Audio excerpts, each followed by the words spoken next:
Manchester में पाकिस्तान और England के माबैन पहले क्रिकेट टेस्ट मैच के दूसरे दिन का खेल पाकिस्तान के नाम रहा। ये बड़ी अच्छी खबर थी, अच्छा मैच था कल जो हमने देखा।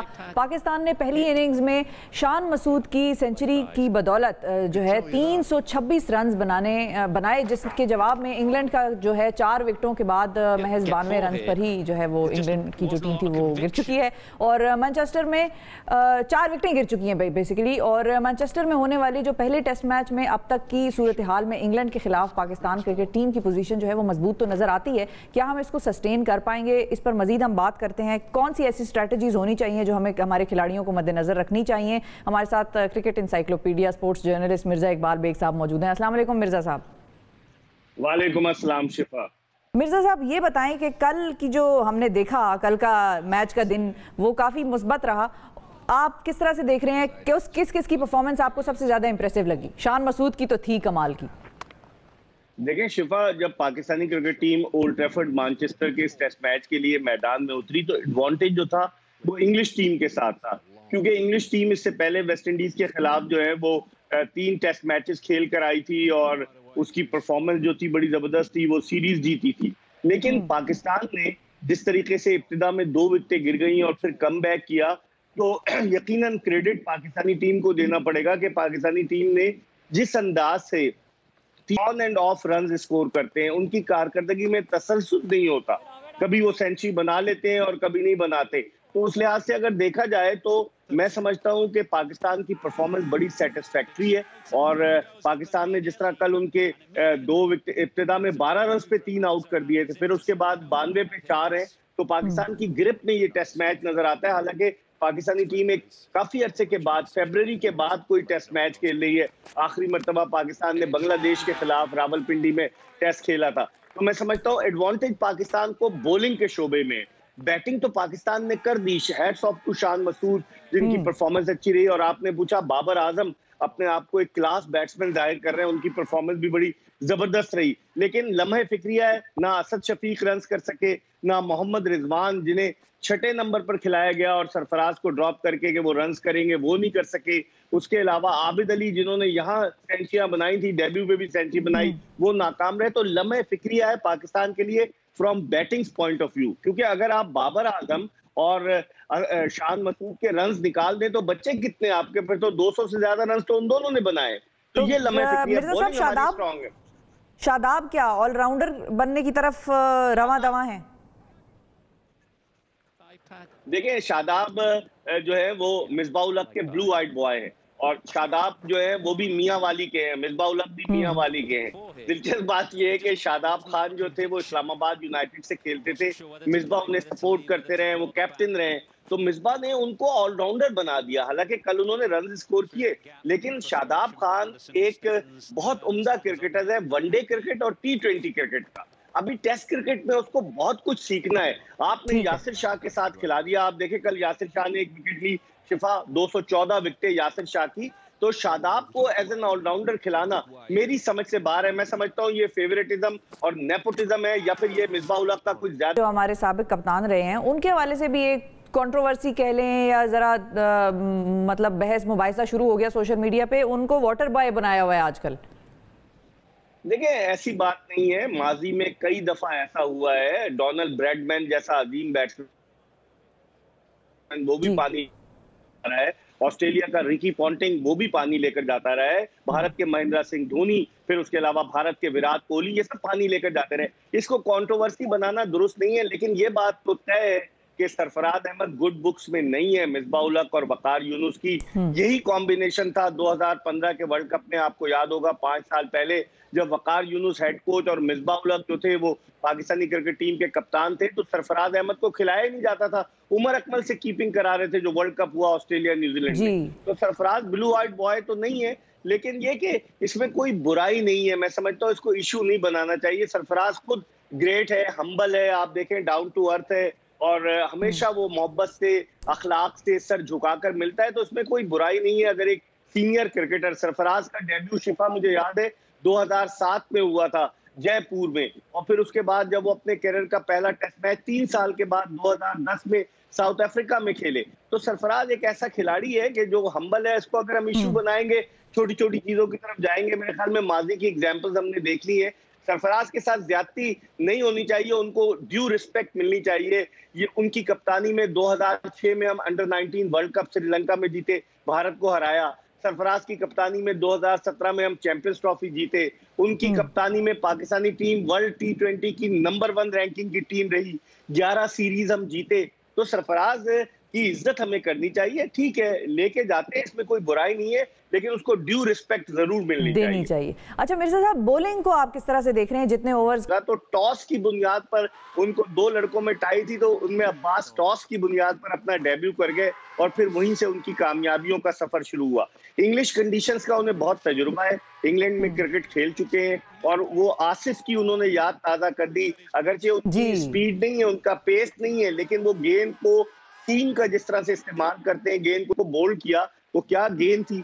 तो मैं समझता हूं कि अब्बास की बॉलिंग बड़ा वाइटल रोल प्ले करेगी, लेकिन अब्बास का साथ दिया है शाह फाटा का, 20 साल का है, हाइट बहुत बना दी। अब देखते हैं कि नसीम शाह, अब्बास और शाहीन आफरीदी के साए तले किस तरह की परफॉर्मेंस देते हैं। स्पिनर्स को खिलाना काफी था, ये भी बड़ा एक क्वेश्चन है शिफा। अगर मैं रिकॉर्ड देख रहा था, आपने मुझे इंसाइक्लोपीडिया कहा, ये आपके कॉम्प्लीमेंट्स हैं, लेकिन मैं रिकॉर्ड देख रहा था, जब आखिरी मर्तबा 1959 में 1959 में 61 साल पहले यही ओल्ड ट्रैफर्ड मैनचेस्टर में ऑस्ट्रेलिया ने 2 स्पिनर खिलाए थे, रिची बेनू और उनके अलावा बॉबी सिम्पसन, और ऑस्ट्रेलिया वो टेस्ट मैच जीता था। वो 61 साल पुरानी बात है, लेकिन मिसबाह-उल हक की समझ में नहीं आ रहा। मिसबाह-उल हक ये समझ रहे हैं कि शायद गेम ब्रेक होगा, क्योंकि वो क्रिकेट खेले हैं, पाकिस्तान के कामयाब तरीन कप्तान है, उन्होंने मशवरा किया होगा, लेकिन ये बात समझ में आती नहीं है। अगर आपने एक और स्पिनर डालना था, एक ही जैसी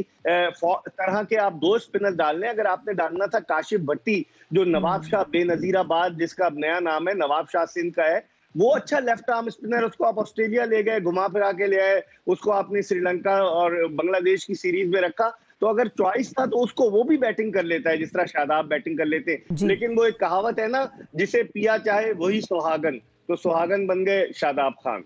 अच्छा, वो सुहागन बन गए शादाब खान। अच्छा, ये भी बताइएगा कि यूनुस खान को एज बैटिंग कोच आप किस तरह से अभी तक इवैल्यूएट करेंगे? देखिए, Yunus Khan one day international match खेला नेशनल स्टेडियम कराची में, मैंने उनका कैरियर कवर किया। मैं टीवी पे कमेंट्री कर रहा था, उस वक्त अतर वकार अजीम होते थे, और मुझे अच्छी तरह से याद है जब यूनुस खान मैदान में जा रहे थे, मैं पाकिस्तान टेलीविजन पे कमेंट्री कर रहा था। उन्होंने अपनी सलाहियतों का लोहा मनवाया है, 10,000 से ज्यादा रन्स, वाहिद पाकिस्तानी बैट्समैन। लेकिन अब देखते हैं, वो बुक वगैरह लेके बैठे हुए हैं, कैमरे पर भी आ रहे हैं, और शान मसूद ने जब सेंचुरी स्कोर की, उन्होंने बड़ी खुशी का इजहार किया। उन्हें सिर्फ एक सीरीज के लिए बैटिंग कंसल्टेंट रखा है पाकिस्तान क्रिकेट बोर्ड ने, वो भी एक पॉपुलर डिसीजन के तौर पर, क्योंकि बोर्ड पर बहुत ज्यादा क्रिटिसिज्म हो रहा था, जिसकी वजह से उन्हें रखा गया है। लेकिन यूनुस खान मेहनती है, खिलाड़ियों के साथ मेहनत कर रहे हैं। टेम्परामेंट की उनकी बात है कि यूनुस खान का टेम्परामेंट क्या होता है, क्योंकि आपको याद होगा जब उन्हें नहीं खिलाया जा रहा था 2014 में, तो उन्होंने नेशनल स्टेडियम कराची में कहा, क्या मैं अपने आप को गोली मार लूं। आपको याद होगा 2009 में जब उनके खिलाफ बगावत हो गई, तो वो कप्तानी से दस्तबरदार हो गए। तो बहुत सारी चीजें उनके सिर्फ टेम्परामेंट की बात है, लेकिन as a human being, as a cricketer, Younis Khan की सलाहियतों से कोई इंकार नहीं कर सकता।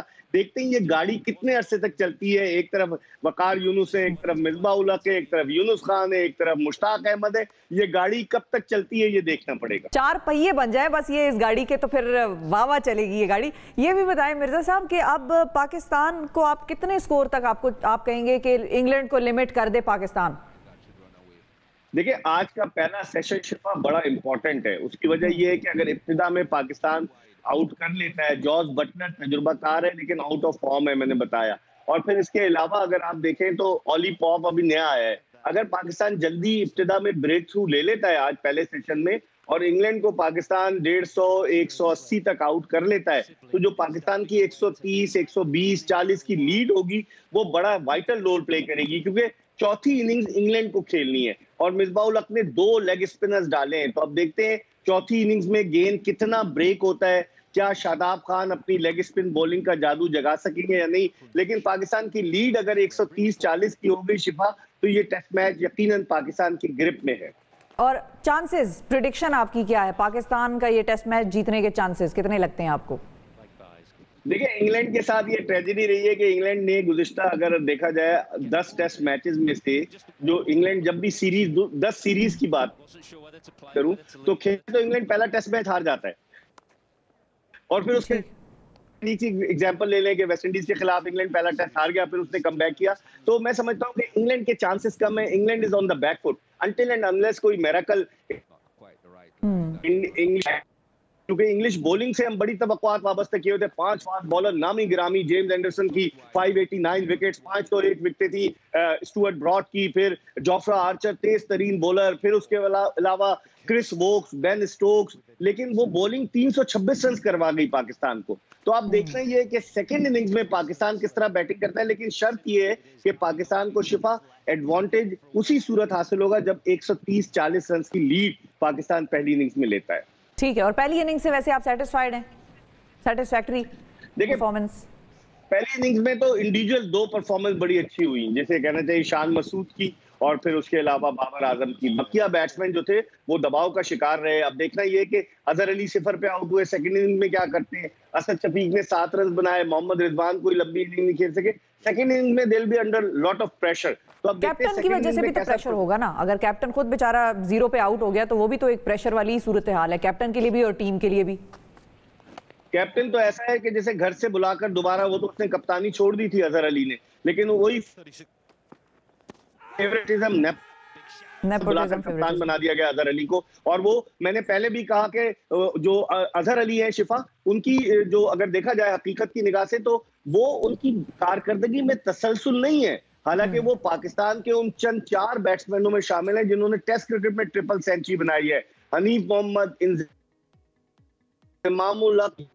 लेकिन उनकी कारकर्दगी में कंसिस्टेंसी की कमी नजर आती है, जिसकी वजह से कभी तो वो रन स्कोर कर लेते हैं और कभी जल्दी आउट हो जाते हैं। कैप्टनसी का दबाव तो होगा, लेकिन अजहर अली को परफॉर्म करना पड़ेगा, वरना उनकी जगह खतरे में नजर आती है। और लोग तो पहले से लॉबी बना रहे थे शान मसूद के लिए, पढ़ा लिखा कप्तान है। वसीम खान साहब जो पीसीबी के चीफ एग्जीक्यूटिव आए, वो पढ़े लिखे लोगों को जो इंग्लिश जरा फर बोले उनको तरजीह देते हैं। उरूज मुमताज को उन्होंने विमेन विंग का आर्जी तौर पे सरबराह बना दिया। तो लगता यही है कि अजहर अली अगर परफॉर्म नहीं कर पाए तो हो सकता है कि फिर उनकी कप्तानी की कहानी खत्म हो जाए। कप्तानी की कहानी खत्म हो जाए। और बिल्कुल शान मसूद तो परफॉर्म भी कर पाए हैं, उन्होंने तो दिखा दिया है। तो फिर अब मामला ये है कि उनके हक में सिर्फ अंग्रेजी की फरावानी ही नहीं आती बल्कि परफॉर्मेंस बल्ले का घुमाना भी आता है। बिल्कुल, शान मसूद एक बड़ा सुलझा हुआ, मैंने आपको बताया कि इन्होंने डरहम यूनिवर्सिटी से डिग्री हासिल की इंग्लैंड में, और ये डरहम यूनिवर्सिटी वही है जहां से इंग्लैंड तालीम उसने हासिल की जाकर के इंग्लैंड में। अच्छा। और खेल पाकिस्तान के लिए रहा है। जी, खेल पाकिस्तान के लिए रहा है, इसीलिए फिर स्टार परफॉर्मर भी उनको कह रहे हैं। वैसे लोग स्टार परफॉर्मर रहे हैं। बहुत शुक्रिया मिर्जा इकबाल बेग साहब, आपने वक्त निकाला। नाज़रीन, अब देखना ये है कि ये मैच जो है किस कल बैठता है और पाकिस्तान जीता या नहीं जीता। दुआएं हमारी जाहिर है पाकिस्तान के साथ हैं।